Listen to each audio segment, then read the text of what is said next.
সুন্দরবনের নীলগিরি এই নীলগিরি চারদিকে শুধু মেঘ আর মেঘ মেঘটা বৃষ্টির ফোঁটা পড়তেছে, খুব ভালো লাগছে। এখানে আসার পরে মনটা শীতল হয়ে গেছে।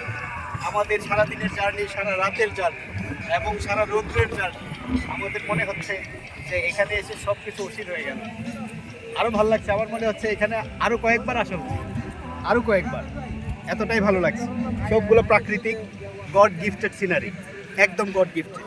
খুবই ভালো লাগছে। কথাগুলো ভিতর থেকে আসছে, এগুলো কথাগুলো কিন্তু বানানো কথা, এগুলো ভিতর থেকে আসছে। এই বেডে উপলক্ষে আমরা ছুটি পাওয়ার কারণে এই সৌন্দর্য উপভোগ করতে পারছি। ধন্যবাদ। কিন্তু আফসোস, এটা আমাদের ডিপার্টমেন্টাল ট্যুর হওয়ার কথা ছিল, কিন্তু আমাদের অবিরা আনোয়ার স্যারই মিস করছে। এটা দুঃখজনক ব্যাপারটা। কোথাও খুঁজে পাবে না তুমি সকল দেশের রানী সাজে আমার জন্মভূমি। কিন্তু এই বাস্তব কথাটা আমাদের আমাদের আনোয়ার বুঝতো না। কবি আরো বলেছে, বহু পুরুষ দূরে বহু দেশ ঘুরে দেখিতে গিয়েছে, পর্বতমালা দেখিতে গিয়েছে সিন্ধু।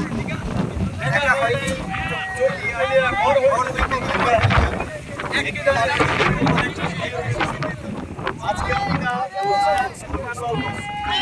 দেখতে পারবে। এজন্য কবি বলেছেন, বাংলার মুখ দেখিয়েছি আমি, পৃথিবীর মুখ দেখিতে চাই না। এই জায়গায় না আসলে এই কথার যথার্থতা প্রমাণ করা যাবে না। এই জায়গায় অবশ্যই আসতে হবে। আমি আপার পলায়ন দেখিনি, আমি দেখেছি নীলগিরি।